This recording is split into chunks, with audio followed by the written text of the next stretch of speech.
another episode of Coffee and Careers with me, Gail Angus, and my colleague David Levinson, the Careers Managers for the Adam Smith Business School. So, David, in today's Coffee and Careers, we're going to be talking about the Fourth Industrial Revolution, or 4IR.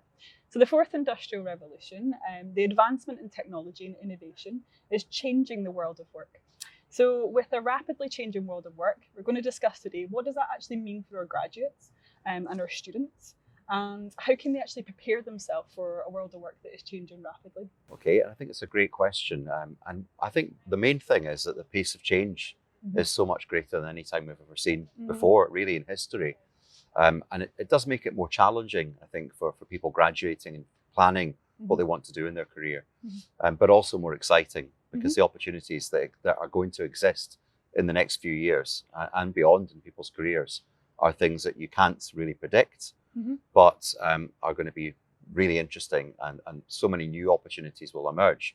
The challenge, as you said, though, is how do you then make a plan when you can't really predict, too far in advance the way that the world of work is changing. And I think it will come down to more about having the right approach and the right skill set. Jobs that might exist for our graduates in the future, aren't here yet. Yeah. So we don't actually know. We have seen that over the past 10 years. Yeah. But with Fourth Industrial Revolution, I guess the pace of change and how quickly that's happened, that new things are evolving.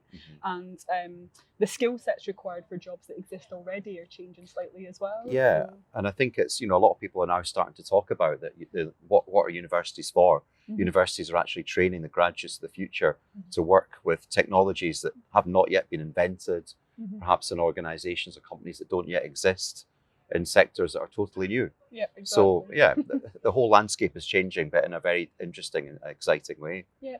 So the skills that students might need for the workplace are perhaps going to evolve as well. And one of the other things that I think is perhaps changing, and that we're thinking that might change in the future as well, is actually the way that people work. So we have seen people starting to adopt perhaps what we call portfolio careers. So perhaps they won't just have one main income stream, but actually have several different types of jobs that will actually make up their kind of career. Yeah. And for some people that might be that you have several different jobs at the same time. For other people, it could just be that your career actually evolves much quicker, and perhaps every few years you actually have new roles that are evolving as well. So so things are changing constantly too. Yeah, I do think a lot more people are now self-employed, setting up their own businesses. Plus, as you said, Gail, maybe to run alongside a job or a number of part-time jobs. And that is a big generational difference. And perhaps people's parents are more familiar with the idea of you'll find a job in a company and stay there for a long period of time. That's probably not realistic for a lot of people. And it also isn't really, I think, what we find a lot of the current generation are actually motivated to do. And having that flexibility, that variety, that kind of very dynamic career where people can work in different ways flexibly and change frequently is becoming much more the norm than we've seen before. The future is quite difficult to predict, but we know that things are going to change, and students are going to be going into a world of work that is forever changing. So how do they actually prepare for that? I think preparing is really thinking about approaching it with the right attitude and the right mindset, thinking about skills that you offer rather than looking very narrowly about, well, where are the jobs for people with my degree? That's probably the wrong question to ask these days. And I think with skill set, a lot of it is about attitude and mindset, and being flexible and looking for opportunities and being prepared to take some degree of perhaps calculated risk. I think with a lot of the reports coming out on the skills that are required for the future world of work, you will still see some of the things that are the same, like good communication skills, ability to work in teams. But one that I've seen coming up consistently these days is actually resilience, and the ability to actually learn from mistakes and bounce back as well. So I would say for students, while you're here, is actually think about becoming a reflective learner, and actually think about kind of really reflecting on what you're doing and always continuously learning and evolving, and that will really set you in good stead for when you're actually going into a changing workplace where you're having to adapt and you're having to learn from your mistakes as well. Yeah, there's no doubt that learning is going to become really lifelong, because when you do think about that changing landscape, and you can't predict what the world of work 5 years from now, let alone 20 or 30 years from now, will look like. No one's going to leave university with the skill set that they require for the whole career.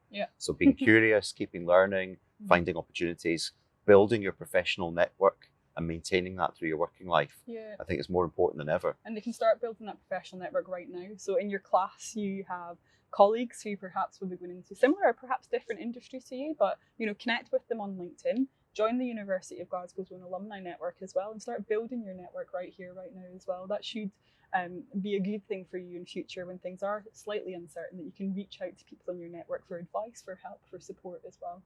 The other thing that I would say, David, you were talking about that kind of adaptability, change, etc., and horizon scanning a little bit more too, is actually keeping up to date. I think is really important. Yeah. I think that's a very important thing for students just now. So when you're going for internship interviews or graduate job interviews, you will find that employers are asking you, what do you know about the challenges our company's facing?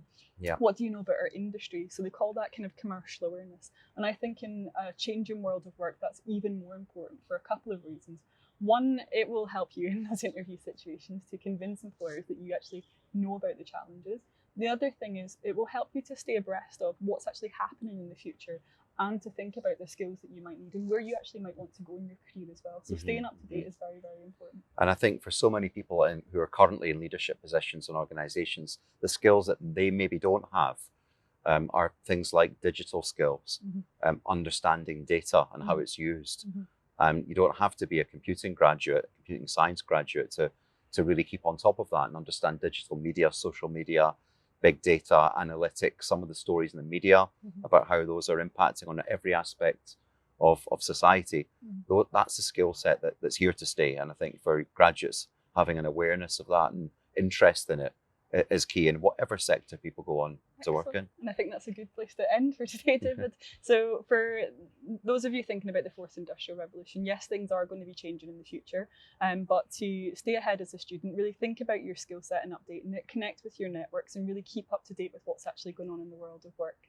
So thanks for joining me today, David, and thanks again for joining us on Coffee and Careers. If you haven't already, then please give us a like, subscribe, and add some comments below.